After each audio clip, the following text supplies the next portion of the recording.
ខ្ញុំបាទសូមធ្វើការអនុញ្ញាតគោរពនិងជម្រាបសួរពុកម៉ែបងប្អូននិងទស្សនិកជនជាទីគោរពថ្ងៃនេះជួបជាមួយនឹងខ្ញុំបាទ MC Play ខ្ញុំបាទសូមលើកយកនៅជោគជាតារាសីប្រចាំថ្ងៃច័ន្ទថាតើនៅក្នុងថ្ងៃច័ន្ទនេះដួងរាសីរបស់ពុកម៉ែបងប្អូនប្រែប្រួលផ្លាស់ប្ដូរទៅជាយ៉ាងដូចម្ដេចនោះដើម្បីកុំឲ្យខាតពេលវេលាយូរនោះសូមអញ្ជើញរីករាយសន្តាប់ជាមួយនឹងខ្ញុំបាទដូចតទៅសម្រាប់អស់លោកអ្នកដែលកើតឆ្នាំជូតកណ្ដុរមាសអូបរ៉ាចិញ្ចឹមនាំលៀបនាំជ័យនាំសុភមង្គលប្រាថ្នាអ្វីបានសម្រេចហើយអនាគតខ្លាចជាអ្នកមានស្ដុកស្ដំ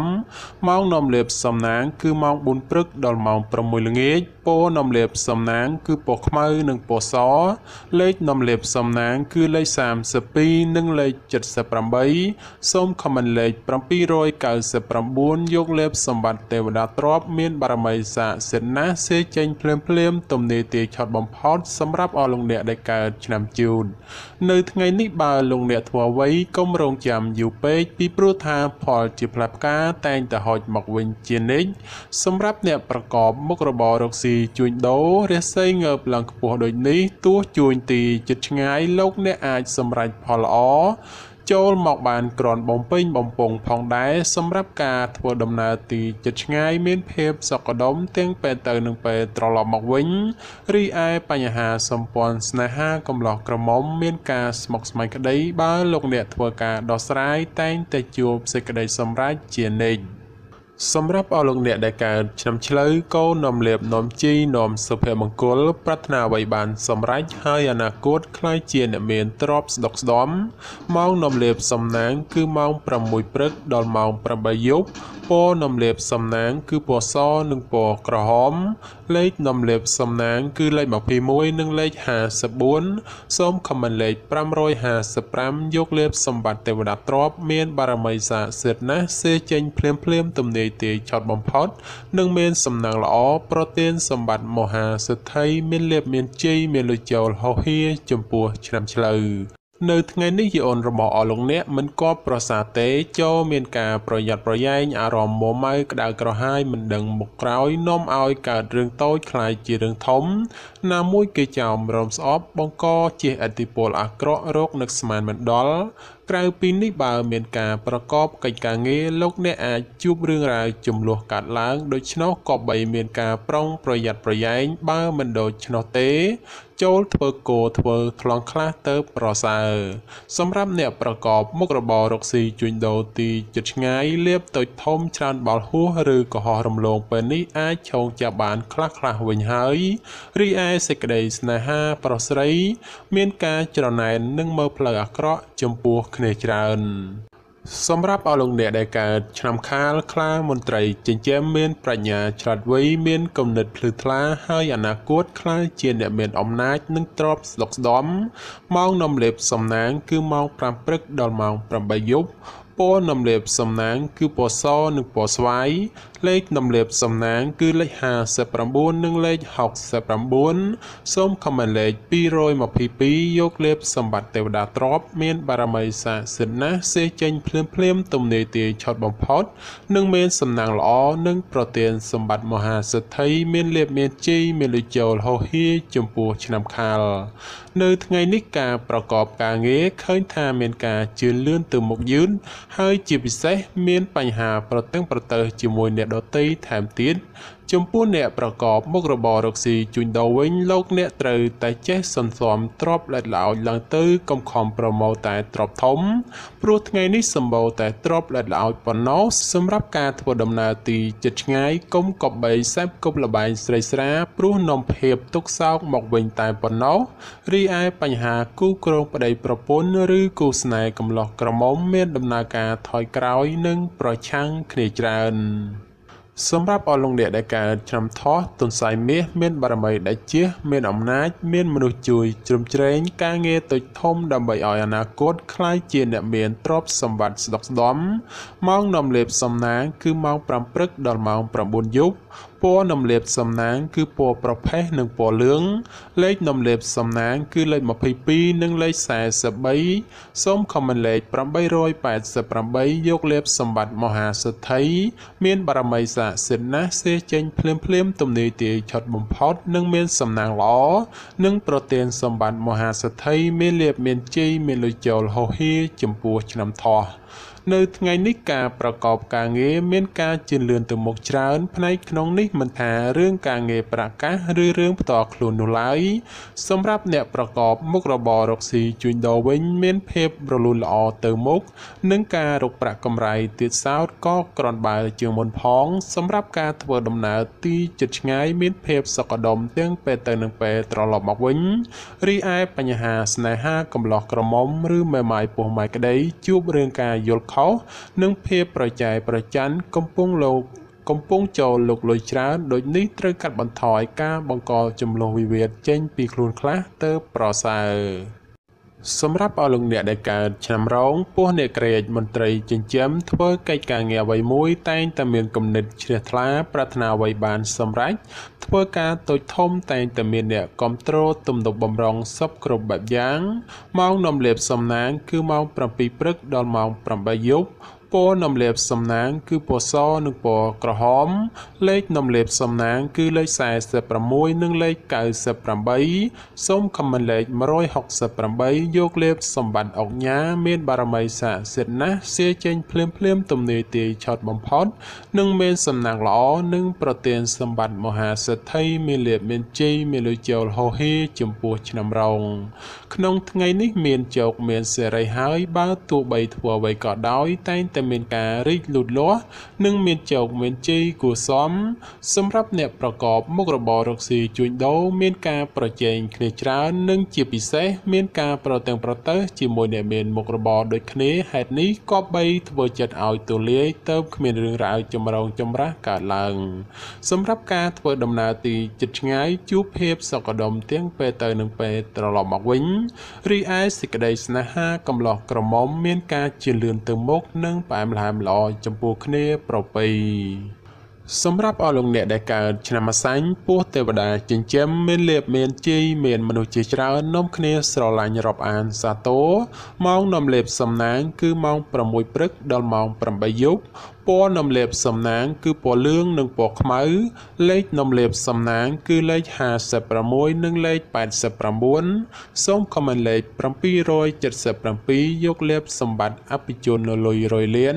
មានបារមីស័ក្តិសិទ្ធិណាស់សេចេញភ្លាមទំនាយទាយឆុតបំផុតនិងមានសំណាងល្អនិងប្រទានសម្បត្តិមហាសិទ្ធិមានលាភមានជ័យមានលុយចូលហោហៀចំពោះឆ្នាំអាសាញ់នៅថ្ងៃនេះទាំងស្ត្រីនិងបុរសបើចង់ធ្វើអ្វីក៏ដោយតែងតែជួបលើកំណត់ផ្លូវតានតឹងដោយមានសភាពពិបាករុករលទៅមុខព្រោះជួបតែភាពប្រទាំងប្រទើសហើយមនុស្សនៅជុំវិញខ្លួនចាំតែឈ្នានេះនឹងមើលបំណាំបង្ករឿងហេតុសម្រាប់ការរស់នៅរបស់អស់លោកអ្នកជួបបញ្ហាច្រើនលើបញ្ហាប្រកាសដូច្នោះចូលប្រយ័ត្នប្រយែងការកើតមានចំនួនវិវាទណាមួយព្រោះតែបញ្ហានេះសម្រាប់អ្នកប្រកបមុខរបររកស៊ីជួញដូរផលកម្រៃក្នុងការរកផលចំណូលគឺពិបាករកណាស់ហើយការជួញដូរទីជិតឆ្ងាយទៀតសោតមានតែភាពរកម្មរកុសមិនស្ទើរដែរទេរីឯសម្ព័ន្ធស្នេហាប្រុសស្រីមានការប្រែប្រួលផ្លាស់ប្ដូរជួនល្អជួនអាក្រក់នាំឲ្យខ្វាយខ្វល់ជាញឹកញាប់សម្រាប់អស់លោកអ្នកដែលកើតឆ្នាំមមីសេះមេតបចិញ្ចឹមនាំលាភនាំជ័យនាំសុភមង្គលប្រាថ្នាអ្វីបានសម្រេចហើយអនាគតខ្លាយជាអ្នកមានទ្រព្យស្ដុកស្ដំម៉ោងនាំលាភសំណាងគឺម៉ោង5ព្រឹកដល់ម៉ោង7យប់ពណ៌នំលាបសំណាងគឺពណ៌សនិងពណ៌ក្រហមលេខនំលាបសំណាងគឺលេខ38និងលេខ56សូមខមមិនលេខ666យកលាបសម្បត្តិទេវតាទ្រព្យមានបារមីស័ក្តិសិទ្ធិណាស់សេចេញភ្លាមទំនាយទាយឆុតបំផុតនិងមានសំណាងល្អនិងប្រទានសម្បត្តិមហាសិទ្ធិមានលាភមានជ័យមានលុយចូលហោហៀចំពោះឆ្នាំមមី នៅថ្ងៃនេះផ្ដល់ផលល្អសម្រាប់ការសម្រេចចិត្តការងារឬបណ្ដាក់តនរកស៊ីក្នុងរឿងអ្វីមួយពីព្រោះថាផលជាផ្លែផ្កាតែងតែឆ្លើយតបមកវិញគួរជាទីគាប់ចិត្តបើជាអ្នកប្រកបមុខរបររកស៊ីជួញដូរមានការលក់ចេញទិញចូលក្រនរស់រវើកគួសមហើយបើចង់ចរចារឿងទំនិញអ្វីមួយផងតែងតែអាចសម្រេចជានិច្ចរីឯសម្ព័ន្ធស្នេហាកំឡោះក្រមុំមានការរីកចម្រើនលូតលាស់ទៅមុខនិងបើចង់ផ្សំផ្គុំគ្រួសារផងជាឱកាសល្អប្រពៃបំផុតសម្រាប់អស់លោកអ្នកដែលកើតឆ្នាំមមែពពែមេមានបារមីដែលជាឈ្នះអមេសត្រូវប្រាថ្នាអ្វីបានសម្រេចហើយអនាគតខ្លាយជាសេដ្ឋីគេហបតីឬក៏អ្នកមានជនខ្ពស់ម៉ោងនាំលេបសំណាងគឺម៉ោង6ព្រឹកដល់ម៉ោង7យប់ពណ៌នំលេបសំណាងគឺពណ៌ស្វាយនិងពណ៌លឿងលេខនំលេបសំណាងគឺលេខ69និង89សូមខមមិនលេខ789យកលេបសម្បត្តិអ្នកមានជនខ្ពស់មានបារមីស័ក្តិសិទ្ធិណាស់សេចេញភ្លាមទំនេរទាយឆត់បំផុតនិងមានសំណាងល្អនិងប្រទានសម្បត្តិមហាសេដ្ឋីមានលុយរយលានសម្រាប់អស់លោកអ្នកដែលកើតឆ្នាំមមែនៅថ្ងៃនេះលោកអ្នកទទួលបាននៅភាពកក់ក្ដៅខ្លះត្រជាក់ខ្លះហើយការបំពេញការងារអ្វីមិនសូវជារលូនល្អប៉ុន្មានទេព្រោះមានបញ្ហារកម្មចិត្តខ្លះយាយីសម្រាប់អ្នកប្រកបមុខរបររកស៊ីជួញដូរក្នុងថ្ងៃនេះវិញបើលោកអ្នកចង់បោះទុនតូចធំឬក៏ចង់រកស៊ីចូលហ៊ុនជាមួយអ្នកដទៃត្រូវតែចេះត្រួតពិនិត្យឲ្យបានគ្រប់ជ្រុងជ្រោយបើពុំនោះទេនឹងអាចជួបផលអាក្រក់ណាមួយនៅថ្ងៃខាងមុខជាមិនខានរីឯសម្ព័ន្ធស្នេហាកំឡោះក្រមុំមានភាពផុយស្រួយចំនួនវិវាទណាស់ក៏បីមានការប្រុងប្រយ័ត្នប្រយែងបន្តិចទៅប្រសើរសម្រាប់អស់លោកអ្នកដែលកើតឆ្នាំវោកស្វាមន្ត្រីចិញ្ចឹមនាំលេបនាំជ័យនាំសុភមង្គលប្រាថ្នាអ្វីបានសម្រេចហើយអនាគតខ្លាយជាអ្នកមានស្នុកស្ដំម៉ោងនាំលេបសំណាងគឺម៉ោង6ព្រឹកដល់ម៉ោង8យប់ពណ៌នំលេបសំណាងគឺពណ៌ក្រហមនិងពណ៌សលេខនំលេបសំណាងគឺលេខ42និងលេខ68សូមខមមិនលេខ777យកលេបសម្បត្តិមហាសំពៅលួងមានបារមីស័ក្តិសិទ្ធិណាស់សេចេញភ្លាមទំនេរទាយឆត់បំផុតនិងមានសំណាងល្អនិងប្រទានសម្បត្តិមហាសេដ្ឋីមានលៀបមានជ័យមានលុយចូលហោហៀសម្រាប់ឆ្នាំវោកនៅថ្ងៃនេះបើទោះបីធ្វើអ្វីក៏ដោយចូលប្រយ័ត្នប្រយែងទទួលរងការខូចខាតអ្វីមួយរកនឹកស្មានមិនដល់ក្រៅពីនេះបើមានទំនាក់ទំនងការងារឬក៏ធ្វើអ្វីមួយងាយនឹងភ្លៀងផ្្លាត់ណាស់ក៏បីមានការប្រុងប្រយ័ត្នប្រយែងទើបអាចជាផុតពីផលលំបាកទាំងពួងទៅរួចសម្រាប់ការធ្វើដំណើរទីជិតឆ្ងាយចូលប្រយ័ត្នប្រយែងក្រុមមនុស្សបៀតបៀនយាយីដោយប្រការណាមួយរីឯសេចក្តីស្នេហាប្រុសស្រីមានដំណើរការថយក្រោយចូលប្រយ័ត្នប្រយែងជំលោះវិវាទឈានដល់ការបែកបាក់សម្រាប់អស់លោកអ្នកដែលកើតឆ្នាំរកាមន់មាសមន់ប្រាក់នាំលៀបអបរាជចិញ្ចឹមមានសំណាងល្អឈ្នះអមេសត្រូវប្រាថ្នាអ្វីបានសម្រេចហើយអនាគតខ្លាយជាសេដ្ឋីគេហបតីឬអភិជនជាន់ខ្ពស់ម៉ោងនាំលៀបសំណាងគឺម៉ោង5ព្រឹកដល់ម៉ោង7យប់ពណ៌នាំលេបសំណាងគឺពណ៌ក្រហមនិងពណ៌លឿងលេខនាំលេបសំណាងគឺលេខ44និងលេខ56សូមខមមិនលេខ168យកលេបសម្បត្តិអ្នកមានជាន់ខ្ពស់មានបារមីស័ក្តិសិទ្ធិណាស់សេចេញភ្លាមទំនេរទាយឆត់បំផុតនិងមានសំណាងល្អនិងប្រទានសម្បត្តិមហាសេដ្ឋីមានលៀបមានជ័យមានលុយចូលហោហៀចំពោះឆ្នាំរកានៅថ្ងៃនេះយអូនបានងើបឡើងខ្ពស់ដូចនេះជាឱកាសល្អច្រើនសម្រាប់អស់លោកអ្នកពង្រីកការងារអ្វីមួយពីព្រោះថាតែងតែហុចផលល្អចូលមកច្រើនជាងអាក្រក់ចំពោះអ្នកប្រកបការងាររាជការឬក៏ធ្វើការក្រុមហ៊ុនឯកជនបើទោះបីការងារមមាញឹកក៏ដោយតែក៏មានសំណាងល្អមកវិញគឺធ្វើច្រើនតែងតែហុចផលច្រើនជានិច្ចក្នុងពេលនេះដែរលៀបមានច្រើនគួរសមដូចនេះជាឱកាសល្អក្នុងការពង្រីកមុខចំនួនព្រោះផលជាផ្លែផ្កាតែងតែឆ្លើយតបមកវិញគួរជាទីពេញចិត្តតែយ៉ាងណាលោកអ្នកឲ្យប្រយ័ត្នប្រយែងគ្រោះថ្នាក់ចាញ់បោកគេក៏មានខ្ពស់ផងដែររីឯបញ្ហាសម្ព័ន្ធស្នេហាកំឡោះក្រមុំលោកអ្នកមិនគួរក៏បីលង់លក់តែក្នុងរឿងស្នេហាខុសប្រក្រតីដែលនាំឲ្យអនាគតមិនប្រសើរ សម្រាប់អស់លោកអ្នកដែលកើតឆ្នាំចោសនៈនាំលៀបអូប្រាចិញ្ចឹមមានសំណាងឆ្នេះអមេសត្រូវប្រាថ្នាអ្វីបានសម្រេចហើយអនាគតខ្លាយជាសិទ្ធិគេហបតីឬក៏អ្នកមានជាន់ខ្ពស់ម៉ោងនាំលៀបសំណាងគឺម៉ោង6ព្រឹកដល់ម៉ោង9យប់ពណ៌នាំលៀបសំណាងគឺពណ៌ខ្មៅនិងពណ៌ប្រផេះលេខនាំលៀបសំណាងគឺលេខ14និងលេខ38សូមខមមិនលេខ168យកលៀបសម្បត្តិអ្នកមានជាន់ខ្ពស់មានបារមីស័ក្តិសិទ្ធិណាស់សេចេញភ្លាមទំនេរទាយឆុតបំផុតនិងមានសំណាងល្អនិងប្រទានសម្បត្តិមហាសិទ្ធិមានលៀបមានជ័យមានលុចូលហោហៀចំពោះឆ្នាំចោនៅថ្ងៃនេះលោកអ្នកប្រកបកិច្ចការងារអ្វីក៏អាចសម្រុកពេញទីបានហើយនិងបើទោះបីធ្វើអ្វីតែងតែហុចផលមកវិញទ្រាំជាទីកប់ប្រសើរសម្រាប់ពេលវេលាល្អក្នុងការធ្វើអ្វីមួយគឺម៉ោង1:00នាទីទៅដល់ម៉ោង2:59នាទីរសៀលហើយបើប្រកបកិច្ចការងារអ្វីតែងតែហុចផលមកវិញជានិច្ចចំពោះអ្នកប្រកបមុខរបររកស៊ីជួញដូរលោកអ្នកបើចង់បើកហាងថ្មីឬក៏ផ្លាស់ប្ដូរទីកន្លែងលក់ដូរជាឱកាសល្អប្រពៃណាព្រោះថាផលជាផ្លែផ្កាឆ្លើយតបក្រាន់កបប្រសើរសម្រាប់ការធ្វើដំណើរទីជិតឆ្ងាយមានភាពសុខដុមទាំងពេលទៅនិងពេលត្រឡប់មកវិញ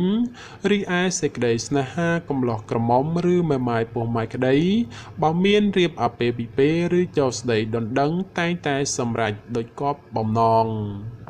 សម្រាប់អស់លោកអ្នកដែលកើតឆ្នាំកុរជ្រូកនាំលៀបនាំជ័យនាំសុភមង្គលប្រាថ្នាអ្វីបានសម្រេចហើយអនាគតខ្លាយជាអ្នកមានទ្រព្យសម្បត្តិស្ដុកស្ដំម៉ោងនាំលៀបសំណាងគឺម៉ោង5ព្រឹកដល់ម៉ោង8ល្ងាចពណ៌នាំលៀបសំណាងគឺពណ៌សនិងពណ៌លឿងលេខនាំលៀបសំណាងគឺលេខ69និងលេខ89សូមខមមិនលេខ567យកលេបសម្បត្តិទេវតាទ្រព្យមានបារមីស័ក្តិសិទ្ធិណាស់សេចេញភ្លាមទំនេរទាយឆុតបំផុតនិងមានសំណាងល្អនិងប្រទានសម្បត្តិមហាសិទ្ធិមានលៀបមានជ័យមានលុចូលហោហៀចំពោះឆ្នាំកុរនៅក្នុងថ្ងៃនេះបើលោកអ្នកធ្វើអ្វីត្រូវធ្វើដោយសន្សឹមកុំបំបោលនោះផលល្អនឹងហុចឲ្យវិញដូចជាទីកប់បំណងសម្រាប់ការប្រកបការងារក៏ដូចឆ្នោះដែរលោកអ្នកត្រូវតែធ្វើថ្នាក់ធនកណ្ដាលឬមិនសំខាន់ពេកព្រោះថាបើធ្វើធំពេកឬសំខាន់ខ្លាំងពេកផលជាផ្លែផ្កាដែលហុចមកវិញមិនសូវដូចគប់បំណងប៉ុន្មាននោះឡើយចំពោះអ្នកប្រកបមុខរបររកស៊ីជួញដូរលោកអ្នកឲ្យប្រយ័ត្នប្រយែងជន់ខិលខូចតាមលួចបន្លំឬបង្ករឿងហេតុដោយប្រការណាមួយ